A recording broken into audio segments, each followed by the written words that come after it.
नमस्कार मेरे मित्र, PCS fund में आपका स्वागत है।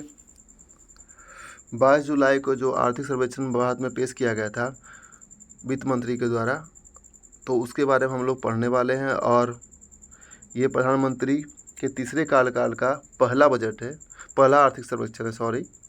तो उनके मुख्य बातों पर हम लोग फोकस करेंगे और जानेंगे कि क्या क्या इस पॉइंट इसमें निकला है। तो सबसे पहले हम देखेंगे कि 2024-25 के लिए क्या अनुमान रहा है आपका वास्तविक जीडीपी का। तो 2024-25 के लिए वास्तविक जीडीपी का अनुमान रहा है 6.5 से 7% रहा है, जबकि यही 2023-24 के लिए दिया है कितना, तो 2023-24 के लिए दिया है आपका 8.2% रहा है, जो कि अनडेवलपमेंट कंट्री के तुलना में काफ़ी ज़्यादा रहने वाला है। तो आप देख सकते हैं कि अनडेवलपमेंट कंट्री में अमेरिका, चीन, जापान, फ्रांस से भी आगे हमारा क्या रहेगा, भारत का समृद्धि दर रहा है। अब इस टेबल को देखिए, अमेरिका का 2.6 है, जबकि भारत का 7% रहा है। अन्य कंट्री को देखिए, जापान, चाइना को देखिए, जापान का देखिए तो 1.3 कनाडा का है, 5% रहा है किसका, चाइना का रहा है। तो इन सब को देखते हुए भारत का जो वास्तविक जीडीपी वृद्धि दर है वो काफ़ी बेहतर है, और ऐसा अनुमान लगाया जाता है कि आगे भी आने वाले सालों में अच्छा ही रहने वाला है। तो हम लोग इसी के साथ आगे बढ़ते हैं, आर्थिक सर्वेक्षण की मुख्य बातों पर फोकस करते हैं। और ये मैं पेपर के कटिंग को मैं बता रहा हूँ आपको, जो एकदम पेपर में जो दिया हुआ है वो सारा का सारा। तो चलिए देखिए, कोयला रहेगा भारत देश का रीढ़। तो कोयला रहेगा देश का रीढ़ में क्या है, तो जो 2030 तक का लक्ष्य जो है भारत का है वो 10 टन कोयले को गैस में बदलना है। ओके। और आज भी भारत की वाणिज्यिक ऊर्जा का कोयले का योगदान जो है वो लगभग 55% है, जबकि टोटल बिजली उत्पादन में 70% तक कोयला का उत्पादन होता है। तो याद रखिएगा, टोटल बिजली उत्पादन में 70% है, जबकि वाणिज्यिक ऊर्जा में 55% कोयला का योगदान है। फिर देश में बढ़ते कार्यबल को देखते हुए गैर कृषि क्षेत्र में 2030 तक लगभग, गैर कृषि क्षेत्र मतलब कृषि से अलग होकर के हम लोग देखेंगे तो 2030 तक 8.5 लाख नौकरी सृजित करने की ज़रूरत है। ओके, लगभग 17.5 लाख सृजित करने की नौकरी ज़रूरत है, ताकि भारत अपने अमृतकाल के लक्ष्य को प्राप्त कर ले। चलिए अन्य मुख्य बातों में पढ़ते हैं हम लोग। पूंजीगत व्यय, पूंजीगत व्यय जो होने वाला है चालू वित्त वर्ष के लिए सरकार का नियोजित पूंजीगत जो व्यय है वो 11.1 लाख रहने वाला है, जो पिछले वर्ष की तुलना में 9.5 लाख करोड़ रुपया से अधिक है। कर राजस्व, अंतरिम बजट में 2024-25 के लिए सकल कर राजस्व जो है वो 38.31 लाख करोड़ रुपया है, जो पिछले वर्ष 2023-24 के तुलना में 11.4 लाख 46 अधिक है। अब इसमें प्रत्यक्ष कर और अप्रत्यक्ष कर दोनों का योगदान अलग है। प्रत्यक्ष कर का क्या है, तो प्रत्यक्ष कर लगभग 21.99 लाख है, और अप्रत्यक्ष की हिस्सेदारी कितना है, 16.22 लाख करोड़ रुपया है। याद रखिएगा, जो अभी अंतरिम बजट दिया गया उसमें कर राजस्व का भार कितना दिया हुआ 38.31, जिसमें डायरेक्ट टैक्स है 21.99 लाख और इनडायरेक्ट टैक्स है 16.22 लाख करोड़ रुपये। जीएसटी, वित्त वर्ष 2024-25 में जीएसटी कर संग्रह 11.6% के वृद्धि के साथ 10.68 लाख करोड़ रुपये तक बढ़ने का अनुमान। ध्यान रखिए 2023-24 के तुलना में,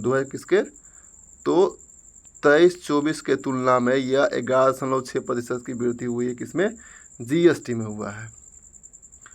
नेक्स्ट पढ़ते हैं कर्ज। हम लोग पर कर्ज कितना है भाई, तो देखिए अंतरिम बजट के अनुसार चालू वित्त वर्ष में सरकार का सकल उधार बजट जो है 14.13 लाख करोड़ रुपया है। अपने सरकार अपने राजकोषीय घाटा को पूरा करने के लिए बाजार से कर्ज लेती है। ओके, बाजार के नज़र उधारी के आंकड़ों पर रहेगी। कहने का मतलब सरकार को जब भी ज़रूरत होता है तो मार्केट से पैसा उठाती है और उसको खपत करती है, वही हमारा कर्ज के रूप में हम पर चढ़ जाता है। चलिए, वर्तमान कीमतों पर जीडीपी, वर्तमान अंतरिम बजट के अनुसार चालू वित्त, याद रखिए करंट वित्त वर्ष में है, भारत की वर्तमान कीमतों पर जीडीपी मुद्रास्फीति को जोड़, वास्तविक जीडीपी और मुद्रास्फीति को जोड़ दें तब 10.5% बढ़कर कितना हो जाएगा, 3,27,700 अरब रुपये होने का अनुमान है। भारत का कुल जीडीपी कितना है, 3,27,700 अरब रुपये होने का अनुमान है। चलिए लाभांश। अंतरिम बजट में आरबीआई और वित्तीय संस्थानों से 1.02 लाख करोड़ रुपये का लाभांश मिलने का अनुमान है। जो भी भारत के फाइनेंशियल इंस्टीट्यूशन है उनसे लगभग 1.02 लाख करोड़ रुपये लेने का अनुमान है। इससे बढ़ाया जा सके क्योंकि आरबीआई मई से पहले ही लगभग 2.1 लाख करोड़ रुपये का अधिशेष हस्तांतरित कर चुका है। साथ ही सार्वजनिक क्षेत्र के उपक्रमों में लगभग 43,000 करोड़ रुपये मिलने की उम्मीद है। ध्यान रखिएगा, सार्वजनिक क्षेत्र के उपक्रमों से हमको कितना मिलने वाला है, तो 43,000 करोड़ रुपया। अभी मैंने बताया था कि जीडीपी को 6.5 से 7% अनुमान रहने का है।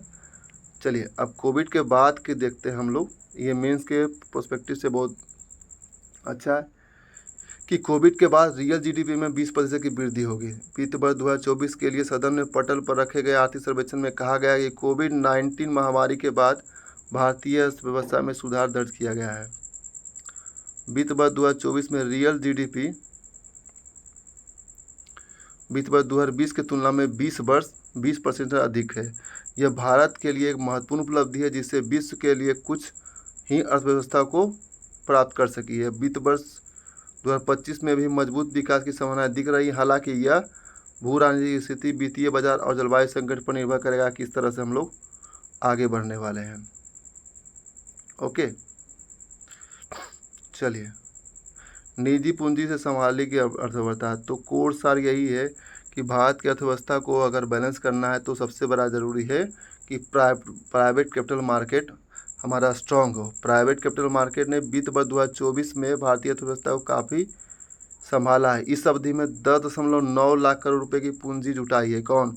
प्राइवेट सेक्टर के द्वारा कुल 10.9 लाख करोड़ रुपये का पूंजी जुटाया गया है, जिसके चलते सकल घरेलू उत्पाद, जीडीपी और बाजार पूंजीकरण के अनुपात में के मामले में भारत दुनिया के 5वें स्थान पर आ गया है। याद रखिएगा कि जीडीपी बाजार पूंजीकरण के अनुमान में भारत दुनिया के स्थान पर है, इसका रैंक तो 5th स्थान पर है। ये छोटा सा पॉइंट्स मिस होने पर दिक्कत आती है, एग्जाम में डायरेक्ट पूछता है।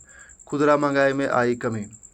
वैश्विक संकट, आपूर्ति श्रृंखला में व्यवधान और मानसून के अनिश्चितताओं के कारण महंगाई में वृद्धि हुई और इसके कारण उत्पादन दबावों को प्रशासनिक और मौद्रिक नीतियां प्रक्रिया पर अच्छी तरह संभल गया। कहने का मतलब है विभिन्न संकट के वजह से क्या हुआ था, हमारा महंगाई काफ़ी बढ़ रहा था, लेकिन कुछ प्रशासनिक प्रक्रिया और हमारे मॉनेटरी पॉलिसी की वजह से क्या हुआ कि महंगाई में कमी आई। इसका कारण यह है कि वित्त वर्ष 2023 में खुदरा महंगाई औसत कितना रहा, 6.7%, जो 2024 में घटकर कितना रहा, 5.4%।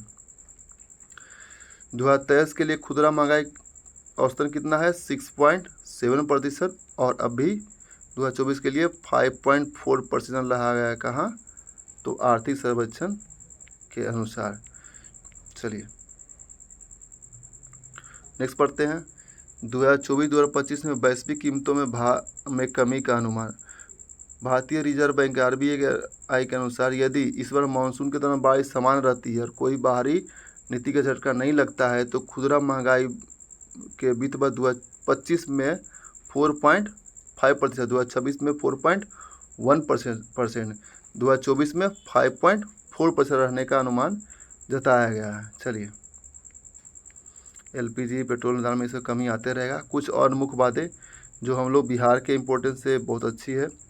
तो बिहार और उत्तर प्रदेश में गरीबी आबादी का लगभग 45%, क्रमशः 20% किसका, बिहार का, 25% हिस्सा किसका है, तो यूपी का हिस्सा है। लेकिन इन राज्यों के पास मनरेगा विधि का केवल 17% ही है। कहने मतलब अगर आपको बिहार के समस्याओं में गरीबी की समस्या पर आपको क्वेश्चन मेंस में लिखेगा तो इस पॉइंट को मेंशन कर सकते हैं कि बिहार में गरीबी आबादी तो बहुत ज़्यादा है, 20% है, लेकिन मनरेगा से लाभ उठाने वाले यहाँ पर बहुत कम है।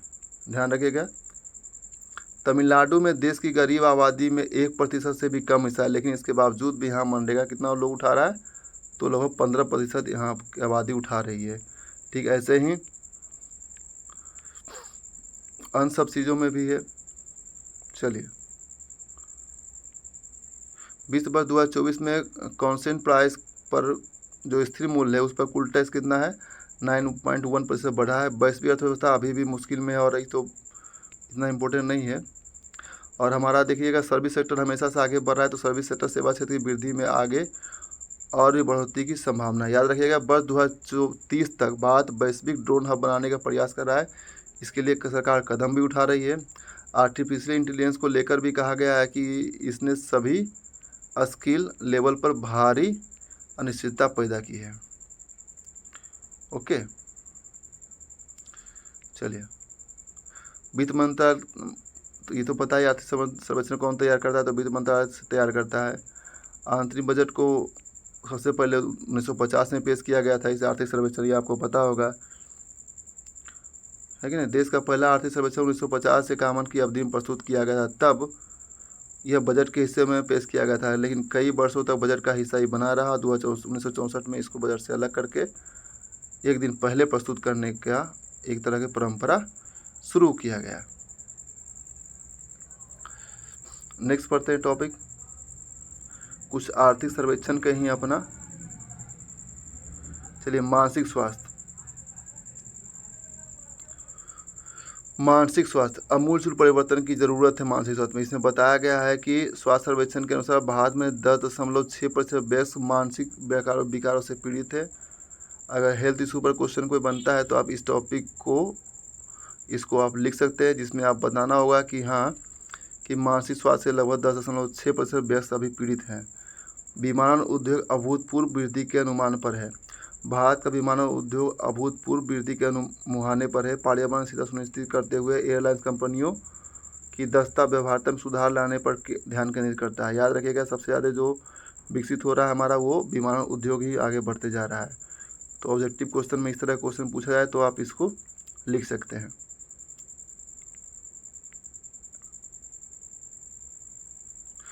भारतीय रेल विभाग 2025 में वंदे मेट्रो ट्रेन सेट को शुरू कब करेगा। वंदे मेट्रो ट्रेन सेट को सब कब शुरू करेगा, तो ये 2025 तक। ध्यान रखिएगा ये सब पॉइंट। राष्ट्रीय राजमार्गों का विनिर्माण औसतन 3 गति से 3 गुना से बढ़ रही है पिछले कई वर्षों की तुलना में। ओके, भारत का फार्मा बाजार विश्व की तीसरी सबसे बड़ा बाजार है। ध्यान रखिएगा भारत का फार्मा बाजार के में है तो तीसरा सबसे बड़ा बाजार उभर के सामने आया है। चलिए नेक्स्ट हम लोग पढ़ते हैं। मुख्य बिंदु है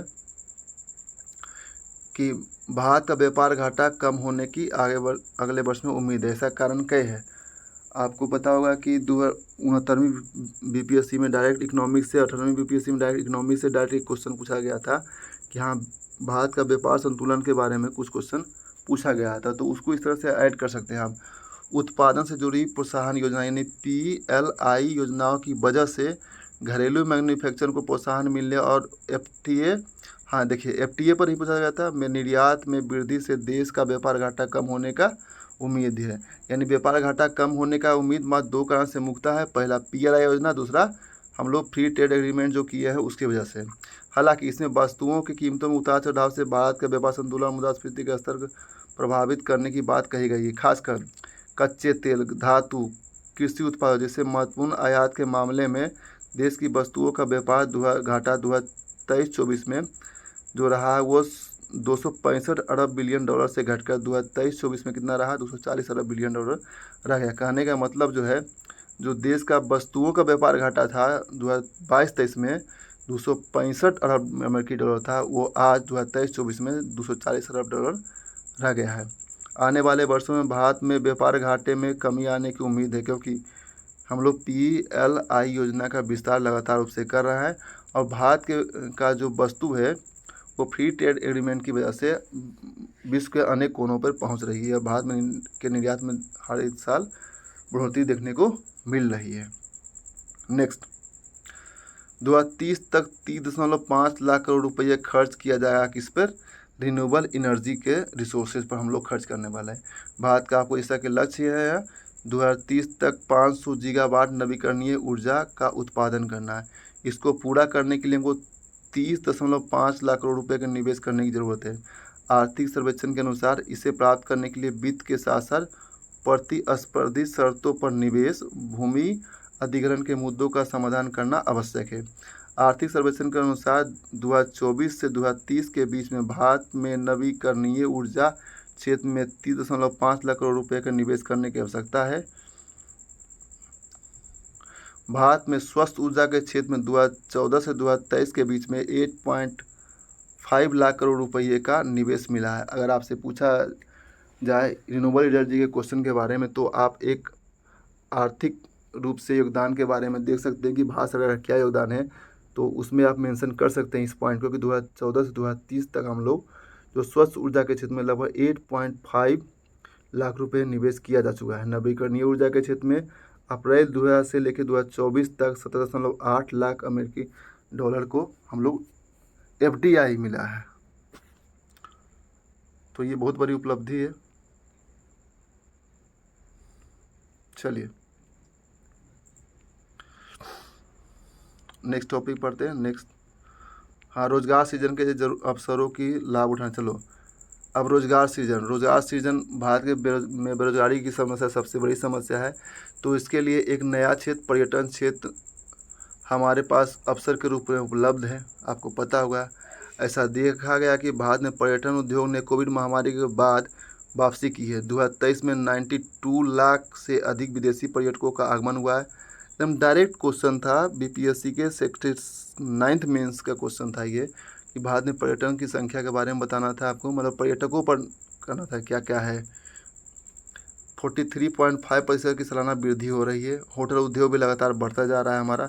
तो कहने का मतलब यही है कि लगातार हमारा जो है पर्यटन सेक्टर जो है हमेशा बढ़ रहा है। ठीक है, चलिए नेक्स्ट पढ़ते हैं। मांग और मूल बाधाएं आंतरिक प्रौद्योगिकी के लिए चुनौती है। तो आप चूँकि स्पेस सेक्टर भी हमारा सबसे इम्पोर्टेंट टॉपिक रहा है साइंस और टेक के लिए, तो आपको ये बताना होगा कि हाँ, प्रौद्योगिकी के लिए सबसे मुख्य चुनौती क्या होने, तो डिमांड और मूल बाधाएं। आर्थिक सर्वेक्षण में कहा गया कि सीमित मांग और मूल्य निर्धारण जैसी बाधाएं देश में अंतरिक्ष प्रौद्योगिकी के व्यवसायीकरण में सबसे बड़ी बाधा है। इनमें से कहा कि भारत ने अपने रॉकेट बेड़ों में 2 और उपग्रह प्रक्षेपण यान मार्क 3 और लघु उपग्रह प्रक्षेपण यान शामिल किए हैं। अभी इस वर्ष आर्थिक सर्वेक्षण में 2 के बारे में चर्चा किया गया था, मार्क 3 और SLV को शामिल किया गया है। 2020 में घोषित अंतरिक्ष क्षेत्र संबंधी सुधारों की भारतीय अंतरिक्ष कार्यक्रम में निजी भागीदारी बढ़ने में अहम भूमिका। इसमें कहा गया है वर्तमान में भारत के पास कुल 55 चालू अंतरिक्ष संपत्तियां हैं, जिसमें 18 नवाचार उपग्रह, 9 नौवहन उपग्रह, 5 वैज्ञानिक उपग्रह, 3 मौसम संबंधी उपग्रह और 20 पृथ्वी अवलोकन उपग्रह शामिल है। अंतरिक्ष की गतिविधियों को आगे बढ़ाने के लिए विभिन्न NGO के साथ 51 समझौते हुए हैं और 34 संयुक्त परियोजना कार्यान्वयन योजनाओं पर हस्ताक्षर किया गया। 34 है ऐसा। तो आप अंतरिक्ष में विभिन्न टॉपिक को आप अपने में इसको ऐड कर लीजिएगा आप लोग। चलिए, ई कॉमर्स नया सेक्टर है भारत में। तो 2030 तक 350 अरब डॉलर को पार करने की उम्मीद है इसका पूरा का पूरा उद्योग। कितना? 2030 तक 350 करोड़। चलिए, वैश्विक स्तर पर हरित इस्पात की प्रमुख भूमिका है भारत में। तो दुनिया के कम कार्बन वाली अर्थव्यवस्था की ओर बढ़ने के लिए हरित इस्पात जो है सबसे बेहतर भूमिका निभाएगा। आर्थिक सर्वेक्षण में ऐसा मेंशन किया गया है कि हरित इस्पात की अवधारणा हरित ऊर्जा स्रोतों का इस्तेमाल करके इस्पात के उत्पादन को आगे बढ़ावा देना है और भारत इसके लिए प्रयासरत भी है। रेमिटांसेस, ये थोड़ा पेज मेरा उल्टा हो गया, लेकिन मैं इधर से मैं पढ़ के सुना देता हूँ आपको, आप लोग इसको नोट कर लिएगा कि विदेश में बसे भारतीयों द्वारा भारत में भेजा गया धन 2024 में 3.7% बढ़कर 124 अरब डॉलर हो गया। कितना अरब हो गया? 124 अरब डॉलर हो गया। 2025 में इसके 129 अरब डॉलर होने का अनुमान है। भारत के धन के प्राथमिक स्रोत तेल निर्यातक देश है। विश्व बैंक के अनुसार भारत में सबसे अधिक प्रवासी आबादी है और यह सबसे ज़्यादा धन प्रेषण भारत में करता है। भारत में 2023 में 120 अरब अमेरिकी डॉलर भेजे गए थे। वित्त मंत्री निर्मला सीतारमण द्वारा संसद में सोमवार को पेश आर्थिक सर्वेक्षण में कहा गया कि भारत में 2024 के लिए धन प्रेषण की मजबूती से गई है और 3.7 के साथ बढ़ता जा रहा है। भारत में सबसे ज़्यादा भेजता है कौन है मेरा, तो UAE, दूसरा देश है सिंगापुर। ओके, पहला देश कौन है, UAE, ध्यान रखिए, दूसरा देश सिंगापुर है। चलिए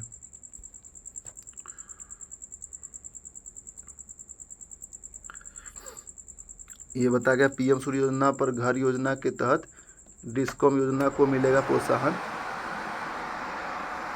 ये सब कुछ ये तो बता दिया हूँ। तो इतना टॉपिक मेन है। अब आगे के वीडियो में हम आर्थिक सर्वेक्षण और बजट दोनों को कवर करेंगे। Okay, thank